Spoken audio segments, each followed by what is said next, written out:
Hey there, this is Maggie, and I have a special video for you today, which is responding to questions that you have been asking on my YouTube channel in the comments.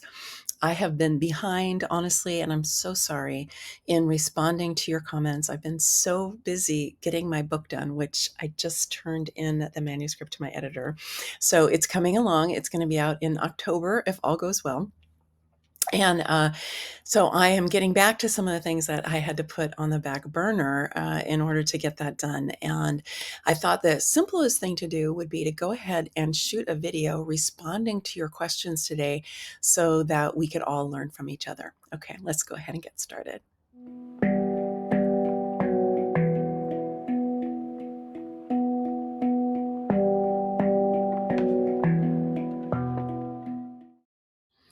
Questions for generators and manifesting generators. I'm beginning with this, and I have a very difficult time understanding what my belly has to say. I recently realized that I have been disconnected from my body and my intuition ever since I can remember. I can't tell if it's a true response from the sacral or I can't tell if it's a true response from the sacral or my mind throwing the answer of the thing I want to do consciously, even subconsciously. I'm not sure if I'm forcing the ahas or the nah-ahs. It's actually uh-huh, uh-uh. So thanks for the question. And first, a general comment, and this is really for everyone, whatever your type is that generally speaking, we are all disconnected from our intuition and our creativity.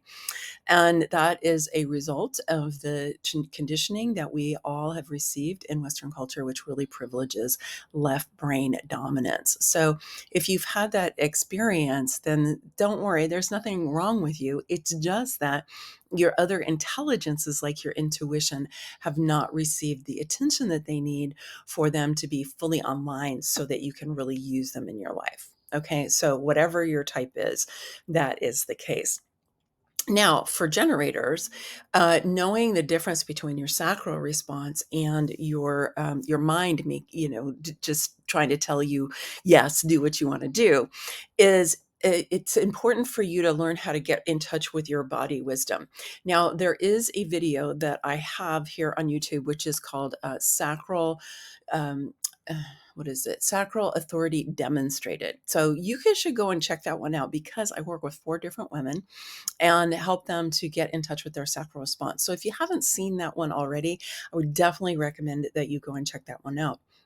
But the other thing is that when your mind is really active, generally your mind has a really hard time settling on something. It kind of jumps around, comes up with lots of different ideas. It comes up with, well, what if, so, have you thought about this? And have you taken this into account? And, oh no, if you go that way, this might happen, and that kind of thing.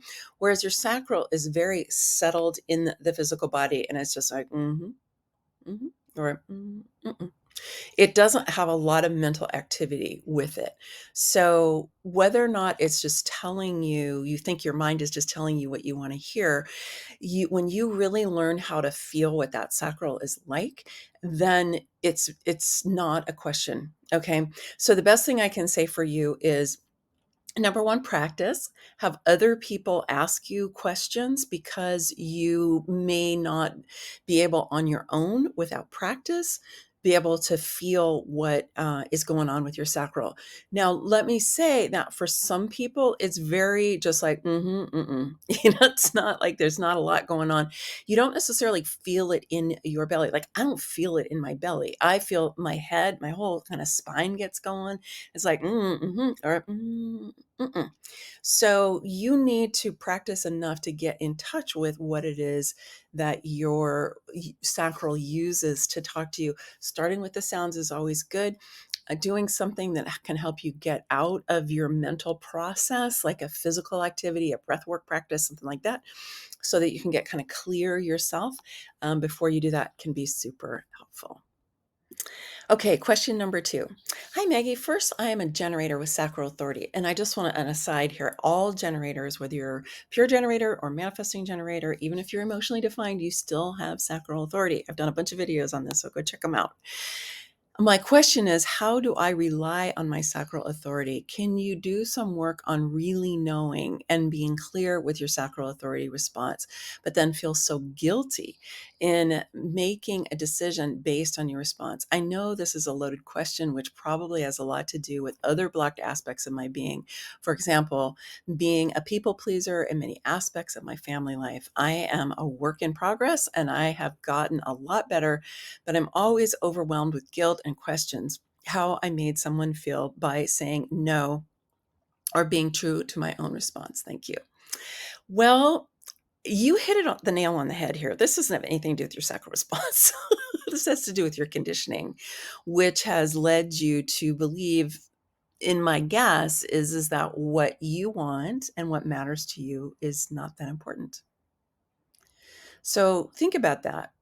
Whoever wrote this question, but for any of you who feel guilty later or feel like it's not okay for you to follow what you get for your sacral response, usually that's because you haven't really internalized the understanding that you matter, that you're worthy, that you're deserving, and that what your sacral is a yes to is the next best thing for you in your life. And if you've been conditioned into being a people pleaser, being codependent, basically, which is that I don't do what I care about, I do what you care about, right? Then it can be hard to feel your sacral because you're just kind of putting up interference all the time. So in that situation, my recommendation is that you do some energy clearing work that will help you to just let go of some of that old conditioning, so that you can get better in touch with your sacral response. The thing I have struggled with integrating human design into my life is that I am unable to just let go of what doesn't light me up, aka following my strategy and authority, because I need to pay my bills. A lot of teachers of human design are coming from a place where they have the funding or someone to support them while they follow their design. Some people don't have that luxury. So I have to experiment with my human design here and there where I can. Hmm. Well, let me first off say that I know an awful lot of teachers of human design who do not have funding and do not have somebody to support them. I think that's a limiting thought and a projection that this person has. And if any of you out there listening to this kind of have that idea, I encourage you to kind of let it go, because it's a little bit of a victim point of view, which is they say other people have it better than I do. And, you guys have a luxury that I don't have. Now, I'm not saying that we all have equal access to resources and we all have equal financial situations. I'm not saying that. What I'm saying is that this attitude is a really disempowering attitude for this person. So if you notice that you have anything like that going on for you, you really want to find a way to process yourself so that you can let go of it.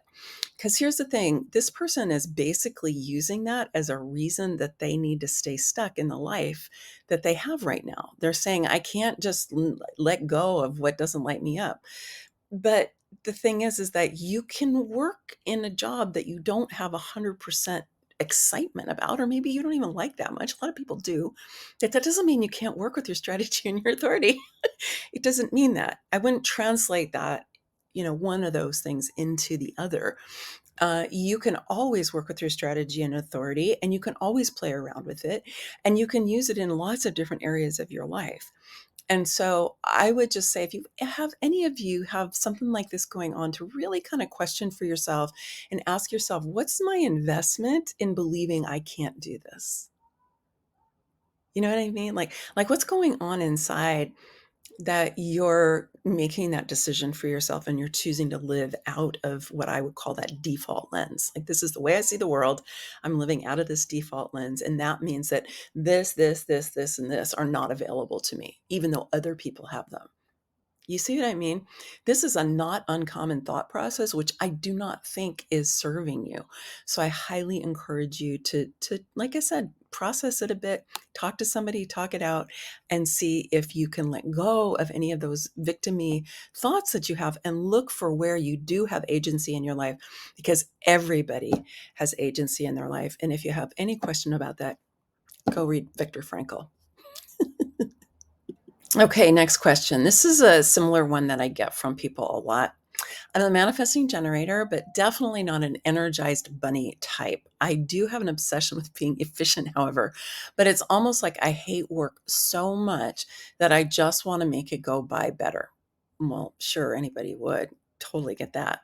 Maybe I don't have the energy because I'm not doing my life right, I assume, now that I know that you can get like the right energy source. So, what I would say is if you are a manifesting generator or a generator in particular, because theoretically, if we're taking care of ourselves, we have long term sustainable energy. And if you don't, chances are you're either burned out. Okay. You've been pushing too hard. You've been initiating too much. You've been trying to make things happen. You haven't been working with your strategy and your authority, something like that. Okay.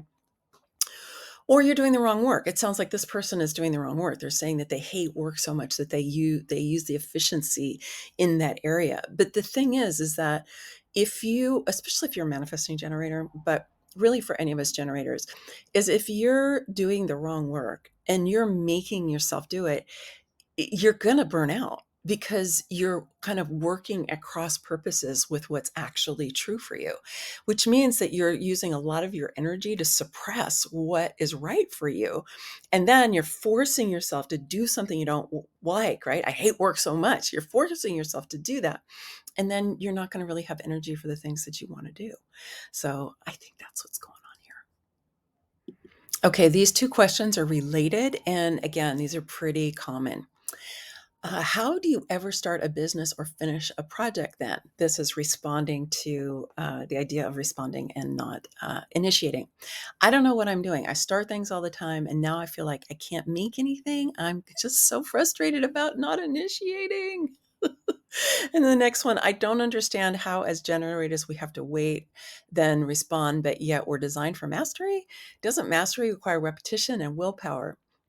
So if I'm designed for mastery, but I have to wait to get signs from my sacral, how will I master anything? Okay. So I get how frustrating and confusing this can be. And so I want to try to help clear this up so that you can feel better about this. All right. So for this first one is it's important to understand that responding, okay, is how you enter into things. But once you've entered into something through response, you can initiate as a generator or as a manifesting generator. For example, doing this video, I looked and read all of my comments, and now I am responding to the questions. Once I responded to the questions, I can initiate creating this video. Okay. And I'm going to continue and I'm going to follow through with it. I'm going to do this video. I'm going to edit it. I'm going to upload it to YouTube. I'm going to send out the email so that everybody knows it's there. Right. I'm going to follow through and do all those things. You do not have to wait to respond to something for every single step along the way with every project that you do. Okay. Like with this book that I just am finishing, right? That book is a response to the work that I have done with clients and students for 2 decades. Okay. It's responding to that. But I had to initiate writing the book. I've had to continue to initiate and do that, for 3 years now while I've been writing this book. And so it wasn't that I was always constantly responding to everything, but it was a big response. And then when I would feel like I was slowing down a little bit, I would be like, okay, what am I responding to? Is there somebody else I need to respond to? Is there somebody I was reading or thinking about before and I could go pick that up and generate some more interest that way and go, okay, now I'm going to respond to that and get going with that. So then with this question about mastery, it's the same thing with mastery. You don't have to have something come to you. And it doesn't come from your sacral, by the way. It comes from the flow of life. It comes from spirit. And your sacral is the one that says, but it's not necessarily the one that's bringing you things to respond to. That's more of a kind of a bigger spirit that is doing that. So just for that piece of clarification. But the other is yes, absolutely. Mastery requires repetition. I don't know if it actually requires willpower, because willpower, in my view, is generally something we use when we're not on track with our strategy and our authority. It's when we're trying to be like, I don't have my own energy for this. My sacral isn't on board, so I need to use willpower to make it happen. I don't think you have to use willpower. I do think you have to have discipline. Okay. So again, thinking about this book that I'm just finishing, right? That book has taught me mastery. I'm already mastered writing. I've been writing my whole life, but it took me to a whole nother level in my writing mastery, writing that book. Did it take willpower? No. It took focus, attention, commitment, discipline, and absolutely a lot of repetition in terms of just writing. You go over and over a lot of iterative process. But because I'd entered into it through response, and because my sacral was a all the way along the way, I did not have to use willpower. So I hope that that answers that question. I've gotten a few questions like this lately. I presume they're coming from men because they're questions about men.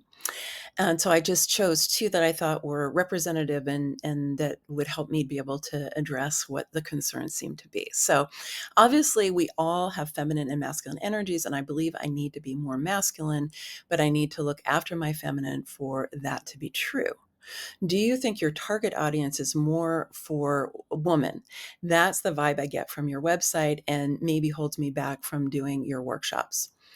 I'm assuming that this is a man who's asking this. And then the next question is, are male accepted? The big question, can a male get a human design reading with from you? So first of all, let me just say, yes, I do readings for men all the time. I've done lots of them. And I've also had men in my workshops and my programs and men as my clients. So I do not prevent men from working with me. And I actually like working with men. I would say that the character of the men who do come and work with me, either one-on-one, they do a reading, they become a client, or they work in a program, they're totally fine with them not being necessarily the center of attention in terms of what I'm saying. My experience for many years now is that I would say 80 to 90% of the people in the personal growth space are women. That's just a reality. I think in the last few years that's been changing. There have been more men who have been interested and more open to how they can grow and develop themselves, and I think that's awesome. But just generally speaking, I've been doing this for 25 years, so I've got a lot of experience that goes back before this more recent trend. And for a long time, I didn't really specifically speak to women or to men at all. But I realized that the vast majority of people who came to work with me were women. So I thought, well, you know what? I've worked with women for so long. I am going to focus on them a bit more. And that is the case. And so I would say if you're a man who has trouble with that, like that I focus more on women, then I'm probably not your person. And you probably would not be happy in my workshops because that is more what I do. But it's not that you're not welcome. And I certainly talk to men and, support them. And I understand a lot. Had plenty of men in my life, So I think it's really more about the men's willingness to not necessarily be the person or the gender that I'm focusing on and not be the center of attention. Okay, these couple of questions are related to the last ones in terms that they're about working together, coming to a program or something like that. So this first one, I really want to take part in your gift from the 17th of July. The only issue I have is its time zone. If it's too late in the evening here in South Africa, then I find it difficult to tune in. I hope you will be posting replays for those of us living in different time zones. So this is the Unleash Yourself Intensive that is happening July 17th to the 21st. There is a link in the description. There's also I'll talk about it a little bit more at the very end of the video and make a formal invitation to you there. But that is what she's talking about. So in terms of time zones in general, I try to pick time zones that work for as many different parts of the world as possible. There really isn't one that works for the whole world. Like there isn't one. I mean, it's a whole world. We've got 24 hours, right? So in South Africa, that is the same time zone as Europe. So I do almost all of my programs at a time that works for Europe. I mean, sometimes it's as late as 8 or 9 p.m., right? But it's not like midnight or something like that. And I've had people come in from Saudi Arabia who, it's like late for them. I mean, they're like, we're used to doing things at like 10 or 11. So this particular program actually is at 10 a.m. So that's only, I think, 7 p.m. in South Africa and in Europe, and it's 6 p.m. in the UK. And it's not good for Australia and New Zealand, which is why I also have a session at 5 p.m. on Thursday for people who either need a later time or are in the that part of the world, so that they can come on. So I do my best. Yes, there will be replays. I usually always have replays so that people can access it later if they can't come live. And sometimes, you got stuff going on, you can't show up. I get it. You got kids or, you got to work. So I always try to make that available.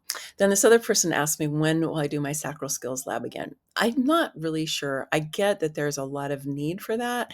And we will be embedding some of the sacral skills for sure inside of my Embody Your Human Design program that's going to start at the very end of July, go through the beginning of December.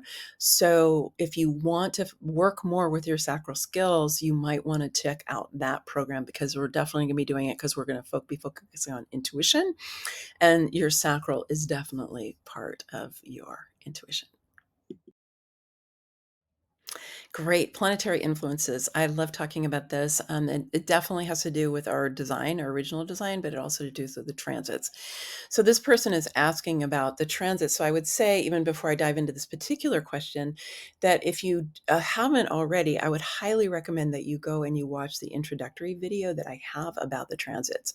It's at the beginning of the playlist for the 2023 transits and also the 2022 transits. And it's going to go into a lot more detail that I'm going to be able to go into here. So check that out. Okay, so the question is, yes, please is it possible to do a video explaining what is the influence of these planet transits on our human design bodygraph? I don't understand what it actually does. My understanding is that we get new temporary gates and channels. With it, maybe your type temporarily changes. Thank you. So I know this can be a little bit confusing. The thing to remember is that if you already have a gate, let's just say the gate 63, if it's already colored in on your chart, which means it's defined, that means you already have a consistent way of experiencing that energy for the most part. So even though a planet comes and lights it up, you're not necessarily going to feel that influence all that much, because you have a fixed kind of consistent way of experiencing it. Now, the thing is if you want to change the way you're experiencing it, like if you hear me say, here's the more awakened expression and here's the shadow expression, here's the disempowered expression, you're like, oh man, I'm totally disempowered around this energy. I want to change that. Then, especially if the sun or the earth are transiting it, then you can be like, okay, let me see if I can change that so that I'm more embodying the empowered and awakened expression of it. So that's one thing you can do. But the other thing is yeah, you absolutely, if it's open in your chart, you do get more of that energy when it's being lit up by one of the planets, and especially the sun or the earth, but it does not change your type. Okay, so like if you're right now, we have the channel 360, which is connecting the sacral to the root center, which means all of the people who do not have defined sacrals are now experiencing sacral energy. So all the projectors, the reflectors, and the manifestors are out there are feeling sacral energy. Now, as a generator, I'm not feeling it that much because I already have a defined root and a defined sacral. So I'm not feeling that much. But those non-sacral people, they're definitely feeling it, but it doesn't change their type. Okay, it's not going to change your type. That's not going to happen. So just know you're going to feel that energy temporarily. There was a period last year where the nodes of the moon were lighting up the 3420, which is the channel of the manifesting generators. And for that 4 months, all of us were manifesting generators, including myself, right? And I got to have that 20, which will motorize my throat. But it didn't make me a manifesting generator. It gave me some kind of manifesting generator energy, but it doesn't change my type. I hope that clarifies. Okay, let's dig into this a little bit more. Thank you so much. I have my personality side in Venus in gate 23 and design side Venus in gate 60. Okay, so they've got the Venus on both sides in the 23 and in the 60. When transit planets go into these gates, i.e., Pluto in the 60 and Uranus in the 23, how does this affect the flavor of these gates and the planets that already are part of that gate? So I would just go back to what I was saying before, which is that this person has already got the 23 and the 60 defined in their chart. Okay. They're both defined by Venus, which means that when Pluto is transiting the 60 and Uranus's planet is transiting the 23, they're not going to feel it all that much. Okay. I mean, it's not going to be really prominent because they already have a consistent way of feeling the energy of those two gates. Now, if you want to really lean into what is Pluto like, this is kind of Phoenix type of energy, right? What would Phoenix energy, how would Phoenix energy be different than Venus energy, right? So you could lean into it and kind of feel it into that way. But my guess is that this person is not going to really feel that transit all that much. All right, we're going to wrap up here with a question about purpose, really. And it's interesting because it's coming from a manifestor, not a manifesting generator or a generator. Hi, I'm writing a comment here before I have a look at your video. Always interesting, right?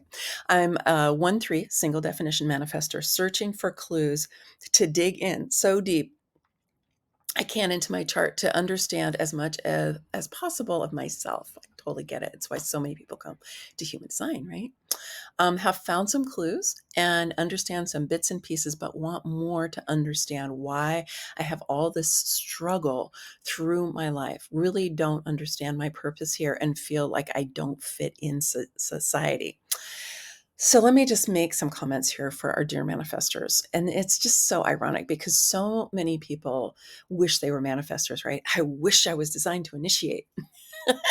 And then the only type that's designed to initiate, the manifestors, get flack in their life a lot of times because of how that creative impulse from the motor to the throat really inspires and kind of pushes them even from the inside to take action and to initiate, right? Just go out and do it. Like they get the impulse and they go out and they do it, which is what manifestors are designed to do. But a lot of times they get squelched because it's like, what do you mean? Who says you can do that? What gives you a right to do that? It's like, they get squelched for being manifestors. So it almost seems like whatever type you have, the people around you like have issues with it. So I just want to say, if that's true for you, dear manifestor, um, we all seem to experience this kind of a thing. But the other thing I want to say here, there's two really. One is kind of specific to this person when they're talking about struggle. One thing I would say to this person, for any of you who feel like you struggle a lot, is look to see if the gate 28 is defined in your chart. Okay, because it's the gate of struggle. And I do have a whole video which is about the gate 28. So I would encourage you to go look at it because it's a highly misunderstood energy, which when you learn how to utilize it, it can be a huge ally for you. But when you don't, it can send you into victim consciousness, which is what makes you struggle. And it really sucks. You don't want to do that. Then the other thing is that to understand your purpose and feel like you don't fit in. Well, number one, manifestors, they kind of fit in, they kind of don't, because they're like, they've got their impulses and they're just going. And a lot of times they don't care very much if they fit in because they're kind of leading the way, right? And if you're a manifestor with a bunch of individual circuitry, like I have a bunch of individual circuitry, I've never fit in. I'm not a manifestor, but I've never fit in. So there's a lot of different things in a human design chart that can help you understand why you might not fit in. But the other thing I want to say is that a lot of times we have this feeling because we're disconnected from our inner guidance. We're disconnected from our intuition. We're disconnected from our creativity. And we are conditioned into trying to do things the way we've been told to do them. And we try to do that even though we don't fit in, which is like a really kind of ironic thing. I did it for a long time, but we do because we just kind of keep trying to fit in. But really, the best recommendation I can give is to cultivate your ability to connect with that inner guidance, with your intuition, with your inner sense of direction. And to operate out of that and to construct your life around your ability to do that. And you can start building that with small things first, but then have it go bigger and bigger and bigger. And this is exactly what we're going to be working on in the Unleash Yourself Intensive that's coming up just right next week, July 17th to the 21st. So let's go ahead and talk about that a little more right now. I invite you to join me and our Becoming Sovereign online community for our Unleash Yourself intensive that is happening July 17th to the 21st. And it's happening every day. We have an hour intensive, hour to hour and a half, depending on how excited I get and how much you all want to talk about stuff. And we're going to dive into the conditioning that is limiting and inhibiting you from really fully expressing yourself and really fully knowing yourself. You'll see in these questions that we even just talked about today that there's a lot of questioning about, how do I really get in touch with my intuition? How do I know what my body's saying? How do I really know what's true for me? Which a lot of that has to do with this left brain dominance that we've been trained into. And so we're going to look at how can we unleash ourselves, really liberate ourselves by activating our intuition and our creativity, which are primary intelligences that we have that either have atrophied or were never developed or even actively suppressed because they didn't have a place where they fit in. We were just talking about that a minute ago, about fitting in into your family of origin, the community you grew up in, your school system, your work life, and all of that. And yet, these are huge parts of who we are, and we are walking around really with a fraction of who we are available to us. So I highly encourage you to join us. The link to join us, I'll be down in the description, and you can check out the link here that's showing up in the corner. And I would love to connect with you there live. So there will be replays, as I said earlier here. So if you can't make them live, or if you can't make all of them, you can watch some of them later. Okay, many blessings, much love. Bye for now.